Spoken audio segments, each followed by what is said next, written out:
of course, the other thing that happened this week was the move. I don't know if you've heard about this, especially if you were watching it. The move of the WWE to Netflix. Has this? Yeah, I mean, I watched the Netflix debut show, but I think they really needed to nail down the fact that they'd moved to Netflix. To be honest. I didn't really. I forgot. Am I on Amazon Prime? Am I on MGM Plus? Where am I? Pete, have you ever, in the history of television, seen a television show that is comprised of nothing more than the people on that television show saying, "We are on the channel you're watching"? More. I mean, I know branding's very important, but I do get the sense that, like, Netflix might have been a brand 10 years ago, but now it's just a pipe in which things emerge. You don't really have an identity. It's just... I get it that in WWE, the fact that they've been given $5 billion or whatever it is. Yeah, that might be a big deal. That's more interesting than having the cultural cachet of being on Netflix, which is kind of the thing that they seem to be obsessed about. Richard Gadd is here tonight, celebrating with us on Monday Night Raw. Holy hell! I get that inside the building they're all going Netflix and it's great. The guys from Netflix are coming. I get that in the building. It's a really big deal. We don't forget the guys from Netflix are here. Make sure that we give them the 5-star treatment. Fantastic. What they've forgotten is that that's just in the building, and now they've gone out of the building. They think that's normal, and they think it's normal to go, we will give people a television show where we do not do what we do. So we're a wrestling company. The last thing we're going to give them is wrestling. We're not going to present wrestling. We're embarrassed by the wrestling. That's the worst part. Yeah, exactly. It was genuinely people going, right, we know that everyone who sees WWE, the logo on Netflix, has already decided whether they want to watch the wrestling or not. Yeah. But that's very much Netflix's issue. What we can bring you is a load of people from the 90s that you half remember, you half respect, and some of you actively hate. But the idea that, like, this is some kind of brave decision or brave kind of, like, entrepreneurial kind of deal that took so long and such a difficult thing to sort of get done. It didn't. There was a pipe with people coming out of it, and you connected your pipe to that pipe. I am bored of the celebration of this. There's a TV show at the moment that is about the producers of The Godfather. Right. Not The Godfather getting made. The producers of The Godfather securing funding, blah, blah, blah. There's Seinfeld's Pop-Tarts movie. There's Tetris. There's Blackberry. There's the Nike Air Jordans fucking film. I am bored of hearing about the late-stage capitalism, the fucking throws and thrashings of that, and put on the fucking telly as if that's the product. I totally agree. Like the Antisocial Network is where it started. And that's where they went, look, these guys are kind of interesting. Do you know what these guys are? They're interesting to money people who back films, because they go, that's like me. And one day, maybe someone will make a film about me.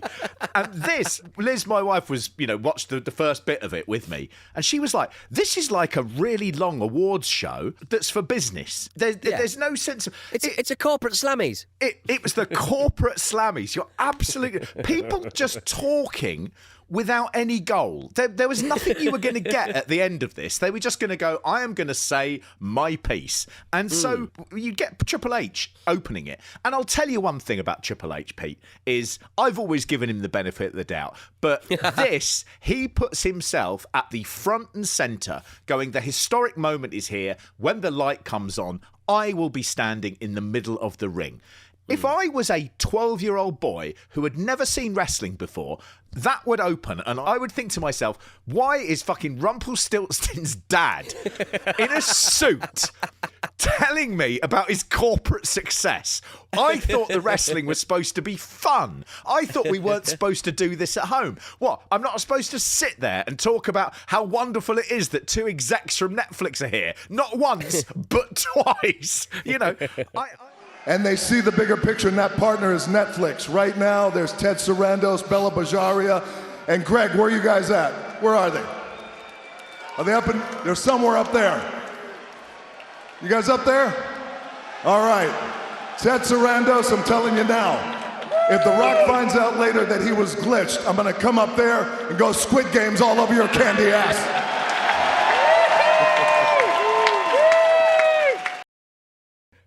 I could not understand it. But Triple H deciding to start the most important show, if you like, of the Netflix era. Oh, how does that boot taste? Oh, that big red boot. They paid you. They paid you. You don't owe them anything. You create something. They spat want. it out. They need that they can put there and will make the money. You did that. You made the art. Thank you to the people who have bought my art. Thank you. My next piece of art is going to be a picture of the people who bought my art because I love them.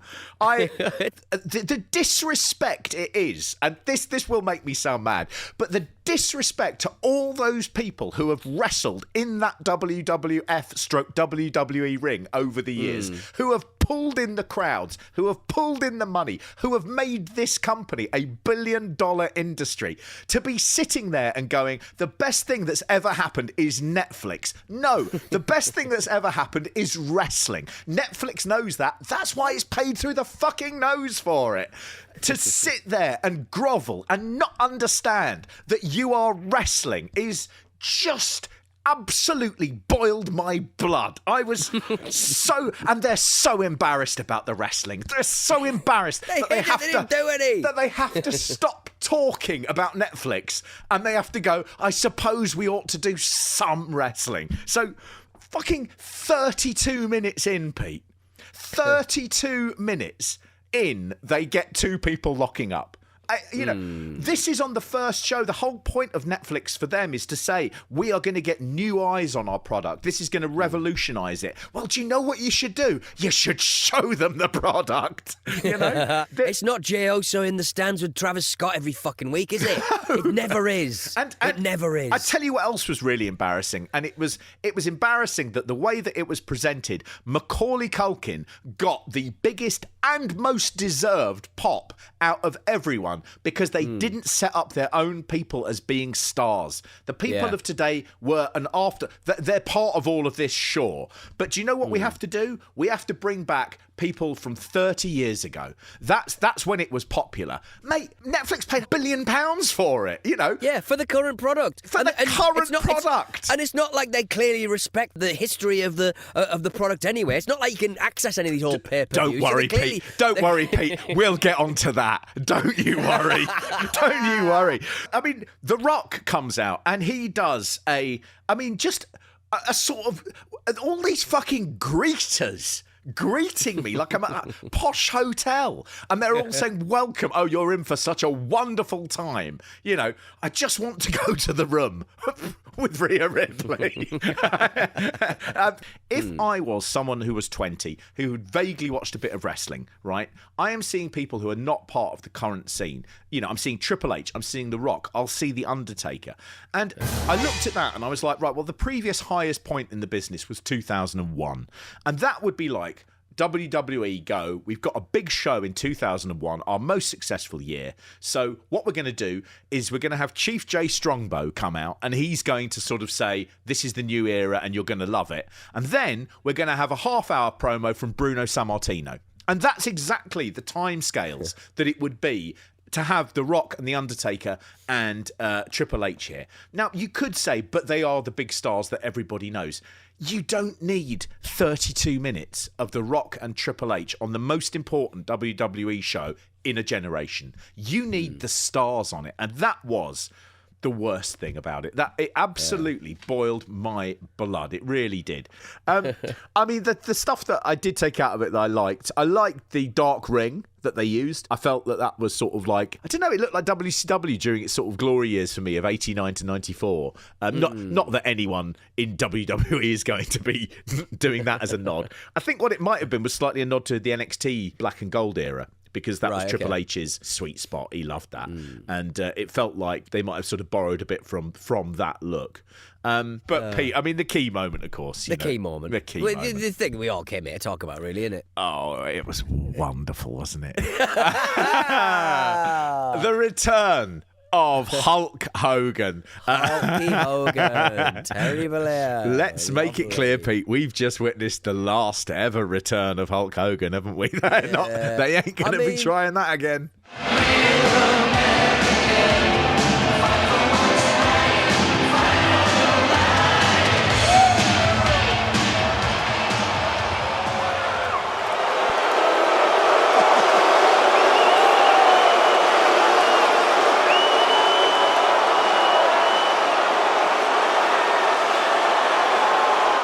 The thing is, there's a little bit of the part of the back of my soul that kind of wants to see him, like, fuck up a match. So there's a little bit of me that goes, that probably is the end, isn't it? Yeah. I don't want to see it, but there's just a part of my dark soul that wants, because he'll want one. He'll fuck it up because he's ancient, and he just doesn't have the sway anymore. I kind of want to see that, and so that's the thing that's done me in a little bit, because the boos were about as bad. I mean, bearing in mind who they've had in the ring, and bearing in mind who they've worked with over the years, why Hulk Hogan would be this totemic kind of boo lightning rod. It's so bizarre. I do not know. Like the most popular man in the industry's history, the most popular. I mean, you could argue on a short-term basis, Stone Cold Steve Austin, but I think it's not a ridiculous point to say the most popular for the longest professional wrestler of all time. For some reason, he is the only person that wrestling fans will not forgive. They forgive everything. They forget controversy. They forget people who badmouth the business. They forget people who are bitter. They come back, they cheer him. And they've decided collectively, like we're one sort of being, we've decided, but the only person we won't forgive is Hulk Hogan. It's Hulk Hogan. The saddest thing about it was not even seeing him come out like a sort of, like he was stop motion animation, like a Ray Harryhausen sort of monkey. I mean, it was weird. The saddest thing was seeing Jimmy Hart. It was seeing the light in Jimmy Hart's eyes die, where Jimmy Hart was waving that flag, and then he'd been up all night dyeing his hair, hadn't he? Looking forward to this, going to hear the baby, it's going to be can't wait to get you back in there, Hulk, and getting out there and just going, I'm waving this flag, and all I want to do, I wish I was dead. I wish I was dead. Do you not think that it's funnier because Hulk Hogan was wearing a promotional T-shirt as well? Which is very enjoyable. For one of the brands that were on the ring. It just looked like a bit of ring he'd worn. That is his beer company. And the beer company, again, like Jimmy Hart, they must have been punching the air that he was going to go on to Raw on Netflix, on the biggest wrestling show in America of the year, and he was going to be wearing that T-shirt and advertising that beer. And then it happens, and he's just going, I think the company's probably got to be wound down. I don't think we're going to sell anything. You can have a conversation over a beer, and a lot of people don't want to have conversations anymore. But we're a lot more alike than we are different. So I figured maybe over a Hulk Hogan's Real American Beer, we can get everybody back together. Well, let me tell you something, brother. I've had all kind of tag team partners over the years, but you, the fans, have been my greatest tag team partner, because you guys have stuck with me through thick and thin, dudes.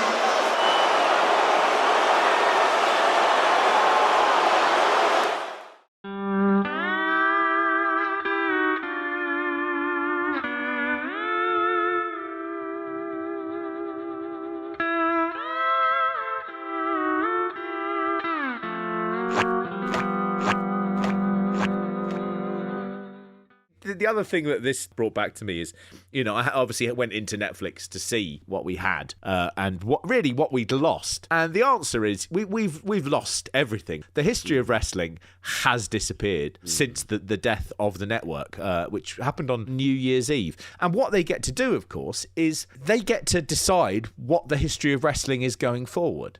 And that means that what you get is it will be boiled down to, here is Hogan slamming Andre. Here is Jeff Hardy being speared off a ladder. Here's Mick Foley coming off the cage. Here's Roman Reigns pointing at the sky.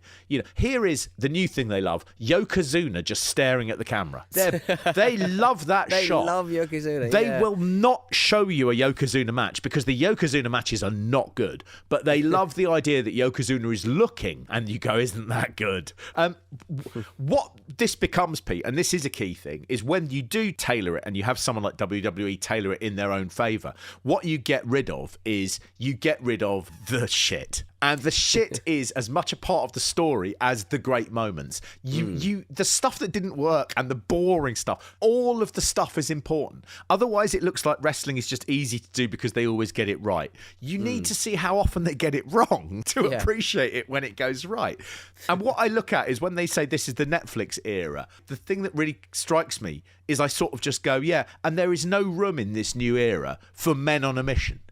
This is not an era that is going to let you appreciate the bushwhackers. This is an era that is all about Cody Rhodes and suits and being corporate and turning up on time and paying your respects to the Undertaker. This is not, this is not fun. This isn't fun, and wrestling is outlawish and fun and silly and bad and brilliant, and how art can come out of nonsense and rubbish, and it's going to be all tidied away, and it'll look like a smooth path, and it will lose all of its pioneers who made it what it is are going to be forgotten. There is no room for Stan Hansen in the Netflix era. There is no room for Abdullah the Butcher giving everyone Hep C. There is no room for Thumbtack Jack. Jannetty stealing things and taking drugs. Exactly. There is no room for cocaine in the Netflix era on the screen, or I'm sure. It'll be mushrooms now, isn't it? That's what people then drive about. Something that you mix with Huel. Yes. But I mean, the thing that gets me as well is a lot of wrestling accounts, and not if you like, the journalistic ones, but I see a lot of wrestling accounts where people are like, okay, guys, so just had a look at the Netflix thing, and you know what? Pretty good selection. It's got all the pay-per-views going back. And I look at that and I go, you little quislings, so desperate for the approval. You had New Year's Eve, you had a bakery, and come the 1st of January, you had 2 slices of stale bread, and you were, I love this bread. You know what? I often think actually with the bakery and the ability to make our own, I think we had too much bread. And too much to manage. This is actually the right amount of bread. People would not be intimidated to see 2 pieces of bread, and I think you worms, you worms, you're the enemy of wrestling. If you look at that and you go, no, I think it's actually all right what we've got. Wrestling hates you. Wrestling hates you. This isn't like I'm not doing this as a sort of this is the angle that we've taken. I think it's cultural vandalism. Imagine if you said to everyone, everything on iPlayer is coming off on New Year's Eve. But don't worry, if you go on our YouTube, you'll see an outtake of James Corden having a dog bite his bum, and he does a fart. And everyone would just go, oh, it's so great. The BBC Vault is so great. And you go, we've literally lost all of Alan Bennett's work. And, I it's so upsetting. Here on Netflix, so that was beautiful. 2 stars as requested this time to